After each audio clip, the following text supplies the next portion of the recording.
दोस्तों, मैं डॉक्टर नासिर खान आज आपको बताऊंगा कि किस तरह से एक समस्या छोटे बच्चों में आ गई है और कई बार नॉलेज ना होने की वजह से, परिवार में कोई बुज़ुर्ग ना होने की वजह से भी ये समस्या देखी गई है।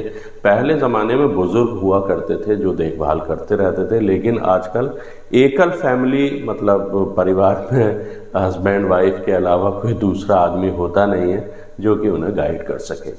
तो इसलिए डॉक्टरों के सामने भी एक समस्या है कि वो जब उनके पास वो बच्चा आता है जब भी पता पड़ पाती है, वो भी डॉक्टर की अवेयरनेस की वजह से। अगर डॉक्टर ने पूछ लिया तो उसका इलाज हो सकता है, नहीं तो वो भी नहीं होता है और बच्चा बड़ा होने लगता है। बच्चे के माँ बाप भी बहुत खुश होते हैं क्योंकि बच्चा बड़ा हो रहा है, लेकिन वो उस तरफ ध्यान नहीं देते। जब बच्चा जो है 5 साल या 10 साल या 20 साल 25 साल का होता है, जब उसकी मैरिज लाइफ शुरू होने वाली होती है, जब उस समस्या का पता पड़ता है तो वो बच्चा बहुत ज़्यादा डिप्रेशन में होता है और उसका इलाज करवाने के लिए घर वाले भी बहुत तेज़ी के साथ में काम करते हैं। लेकिन उस समस्या को आने ही क्यों दें जिससे कि ये परेशानी बढ़े।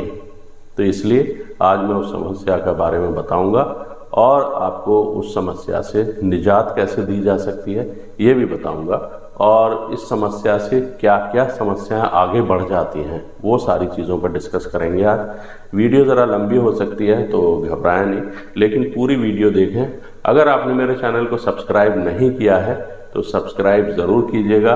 आपसे दरख्वास्त है कि सब्सक्राइब करेंगे तो आपके पास नोटिफिकेशन आएगा, ऑल का नोटिफिकेशन आएगा तो आप उस वीडियो को देख सकते हैं प्रॉपरली।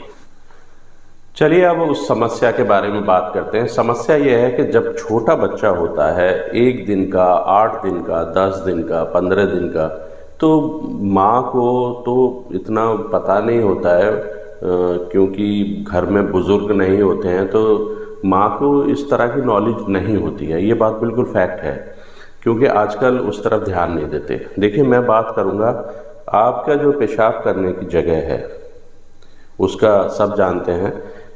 ये जो होती है ये इसके एक खाल होती है आगे की तरफ जिससे पेशाब बाहर निकलता है, और ये ग्लैंस होती है। यहाँ पर जो कट होता है यहाँ तक का ग्लैंस होती है, ग्लैंस के ऊपर वो खाल होती है।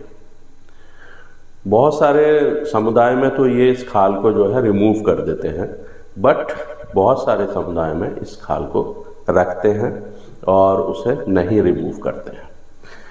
जिन लोगों में रिमूव नहीं होती है उनके सामने के लिए बात कर रहा हूँ मैं, उनके ही लिए बात कर रहा हूँ सिर्फ, क्योंकि ये मेरी क्लिनिक पर आए हैं। अभी 2 बच्चे एक साथ आए हैं, एक ही फैमिली के आए हैं। दोनों के जो हस्बैंड वाइफ थे वो दोनों जो है नौकरी पेशा थे और अपने ऑफिस जाते थे। तो वो ये कहते थे कि भाई हमारे घर में कोई ऐसी नौकरानी या कोई दूसरा लोग थे जो इस तरफ ध्यान नहीं दे पाए। हम लोग, हमारी बहुत बड़ी गलती है। तो मैं उस गलती को सुधारना चाहता हूँ कि भाई किस तरह से हम ये बताएं, समझाएं, जिससे कि आने वाले टाइम में ये समस्या किसी भी माँ बाप के लिए, किसी भी पेरेंट्स के लिए परेशानी पैदा ना करे। तो ग्लैंस होती है, ग्लैंस के ऊपर एक खाल होती है, खाल के बीच में से पेशाब निकलता है, ये सब जानते हैं। जो पेशाब का रास्ता होता है यूरेथ्रा कहते हैं उसे, यूरेथ्रा बिल्कुल क्लियर होना चाहिए। नंबर 1, जो उसकी खाल है रिमूव तो होनी नहीं है, तो उसे हम जो है क्या करते हैं कि इसे हल्का हल्का ऊपर की तरफ मालिश करते हैं। किसी भी ऑयल को लगाकर कर सकते हैं, चाहे उसमें जैस्मीन का ऑयल हो, चाहे नारियल का तेल हो, चाहे मस्टर्ड ऑयल हो। उसे हल्का हल्का ऊपर करना चाहिए। जो ग्लैंस का कट होता है वहाँ तक उसे जो है ले जानी चाहिए खाल को। डेली जब भी आप बच्चे को नहलाएं या उसकी मालिश करें तो उस खाल को जो है ऊपर करें। ऊपर करने के बाद फौरन नीचे लेकर आए। ये एक तरह से एक्सरसाइज हुई। खाल को ऊपर करना है पहले, आराम आराम से रब करते हुए, फिर नीचे को लेकर आना है। जब आप नीचे को लेकर आएंगे तो इससे क्या होगा, ये खाल ग्लैंस से ऊपर तक जाने लगेगी। ये तो एक नॉर्मल पोजीशन होगी, सबकी खाल जानी चाहिए यहाँ तक। कई बार खाल जो होती है वो इस पर चिपक जाती है, जो ग्लैंड्स होती है, तो वो खाल ऊपर को नहीं जा पाती है। या आगे का जो पेशाब का रास्ता है, पेशाब के रास्ते से आगे जो खाल आ रही है, जिससे सरकमसीजन करके बहुत सारे समुदायों में काट दिया जाता है, सरकमसीजन कर दिया जाता है, तो उस खाल को ये देखा जाए कि ये ऊपर जा रही है नहीं जा रही है। अब ये तो होगी नॉर्मल पोजीशन, जा रही है या नहीं जा रही है। अब होगी एबनॉर्मल पोजीशन। जो समस्या है वो मैं बता रहा हूँ, ये तो मैंने आपको बता दिया कि ऐसी होनी चाहिए।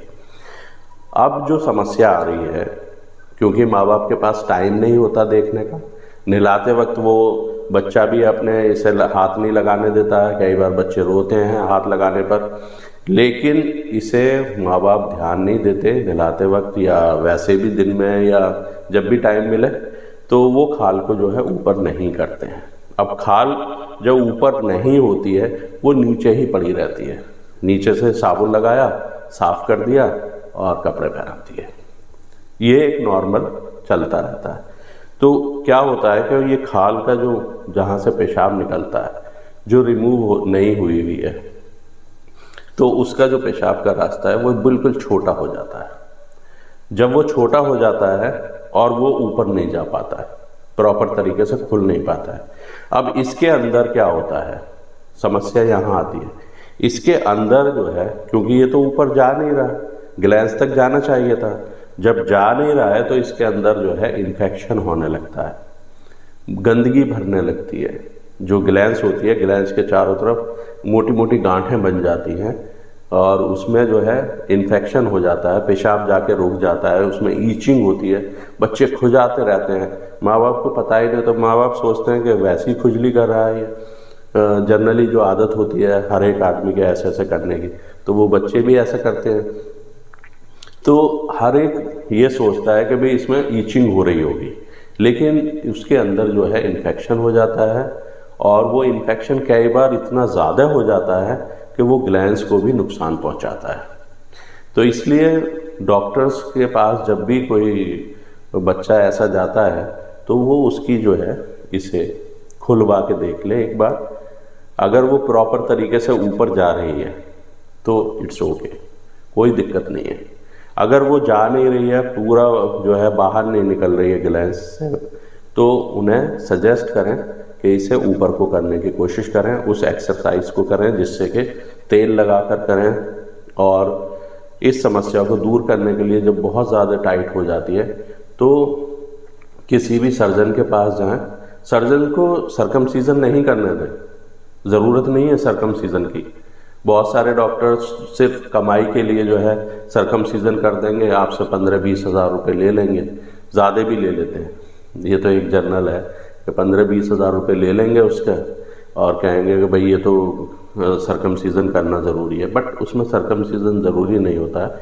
उस फॉरसेप्स से खोल कर उसे जहाँ चिपकी हुई होती है उसे आराम आराम से, कुछ ज़रा देर लगती है उस प्रोसीजर में, तो उसे किया जा सकता है, बहुत आसानी के साथ किया जा सकता है, ज़्यादा खर्चा नहीं है और आगे की जो बहुत सारी सोच है वो बदल जाती है। तो हमने बताया आपको कि ये खाल जो है प्रॉपर तरीके से ऊपर जानी चाहिए। जिन बच्चों में ये नहीं खुल रही है तो उन्हें जो है फॉरसेप्स से ऐसे ऐसे करके खोल देते हैं और ये खाल ऊपर चले जाते हैं। लेकिन शर्त ये है, अगर आप घर पर कर रहे हैं तो आप फौरन जो है नीचे कर दें। अगर आपने इसे टंगी रहने दी ऊपर को खाल को तो ये फाइमोसिस हो जाएगा, फिर तो आपको 100% ही करवानी पड़ेगी, क्योंकि वो खाल अगर 24 घंटे रह गई, 12 घंटे रह गई, तो बच्चे को भी परेशानी होगी और वो खाल मोटी हो जाएगी बहुत ज़्यादा, उसमें जो है फ्लूइड भर जाएगा। तो मैं एक जनरल भाषा में बात कर रहा हूँ, मेडिकल टर्म्स में मैं आपको बिल्कुल भी नहीं समझता। तो ये जो है खाल नीचे करनी चाहिए, ये तो हो गया इसका इलाज एक तरह से। अब डेली प्रैक्टिस में भी खाल को ऊपर नीचे माँ को, बहन को, मतलब बच्चे की फुप्पो को, ये जो भी आपके बुजुर्ग हैं घर में, या माँ बाप को टाइम नहीं है तो उसकी दादा है, दादी है, नानी है, नाना है, चाचा है, चाची है, वो एक बार ध्यान दें और उस बच्चे के खाल को नीचे करें। अच्छा, अब ये तो मैंने बता दिया कि बचपन की बातें, कई बार बच्चे बड़े हो जाते हैं। अब 15-16 साल का बच्चा हो गया, उसके बाद क्या करें? उसके बाद भी कोशिश की जा सकती है इसी प्रोसीजर को करने की। अगर वो चिपकी हुई है तो छुटाने में ज़रा सा दर्द तो होगा, लेकिन वो सुन करके छुटाई जाती है, सुन करके जो है उसका इलाज किया जाता है। तो उसके लिए भी आप सर्जन के पास जा सकते हैं, वहाँ आप इलाज करवा सकते हैं। अपने नियर बाई डॉक्टर जो फैमिली फिजिशियन है उनसे बात करके वो आपको सजेस्ट कर देंगे नियर बाई सर्जन का, तो हॉस्पिटल जाके उसे दिखा सकते हैं। अब ये हो गया कि भाई बच्चा तो बहुत ज़्यादा बड़ा हो गया, 25 साल का हो गया, वो तो बाहर ही नहीं निकलती। अब नहीं निकलती है तो वो ऐसे हो जाएगी, ऐसे हो जाएगी टेढ़ी। जब उसमें इरेक्शन आएगा तो टेढ़ी हो जाएगी तो फिर दिक्कत होगी। तो इसलिए फिर डॉक्टर के पास जाना चाहिए, सर्जन के पास जाना चाहिए, उनसे सजेशन लेना चाहिए, कंसल्टेशन करनी चाहिए कि हम क्या करें। अगर आपकी मैरिज लाइफ शुरू हो रही है, शादी होने वाली है, तो उसे पहले करवा लें, नहीं तो पहली रात में ही आपको दिक्कत हो जाएगी। तो मेरा समझाने का मकसद ये था, क्योंकि मेरी क्लिनिक पर इस तरह के मरीज़ आते हैं, मैं कुछ ऐसे इलाज करता हूँ जिसकी वजह से इस तरह के मरीज़ आते हैं मेरे पास, छोटे बच्चों को लेकर, माएँ, बहनें, बाप, वो सब आते हैं और मैं उन्हें सजेस्ट करता हूँ। सबसे पहले मैं बच्चे को वही देखता हूँ जिससे कि उसकी आने वाली लाइफ में कोई दिक्कत ना हो। दोस्तों, ये वीडियो कैसी लगी बताइएगा। बहुत लंबी वीडियो हो गई है, लेकिन समझाना बहुत ज़रूरी था। ये टॉपिक ऐसा है कि इसके ऊपर जो है जनरल, मैं आपको बहुत ताज्जुब की बात बता रहा हूँ कि 80% डॉक्टर उसे खोल कर भी नहीं देखते। जिन लोगों को मालूम है वो खोल लेते हैं, देख लेते हैं। बच्चा आया उनके पास, एग्जामिनेशन किया, भाई दिखा दो ज़रा सा, हम ये देखना चाहेंगे इसकी सही है या गलत है। कई बार बहुत सारे जो है ना, उसकी उम्र बड़ी है लेकिन छोटा है, इसका भी इलाज करवाइएगा। मैं ये नहीं कह रहा कि मेरे पास करवाइए, या जो भी आपके नियर बाई डॉक्टर हैं, जो भी आपके फैमिली फिजिशियन हैं, उनसे डिस्कस कीजिए बैठकर कि भाई बच्चे के सामने ये समस्या है, जिससे कि आगे चल के जब वो लाइफ में आएगा, मैरिड लाइफ में आएगा, तो उस टाइम किसी भी तरह की उसके दिमाग में, दिल में, बदन में किसी भी तरह की समस्या ना रहे, किसी भी तरह का ऐसा विचार ना आए कि भाई मेरे साथ ये समस्या है। इसलिए ये टॉपिक बहुत बर्निंग इशू है और इसे जो है, इस वीडियो को ज़्यादा से ज़्यादा शेयर करें, क्योंकि कहीं ना कहीं छोटे बच्चे होते हैं, कहीं ना कहीं बड़े होते हैं जो इस समस्या को छिपा कर बैठे रहते हैं। क्योंकि हम तो इलाज करते हैं तो इसलिए आते रहते हैं। समस्या का समाधान जब ही है जब आप बताएंगे, दिखाएंगे और इलाज करवाएंगे। जय हिंद, अस्सलाम वालेकुम।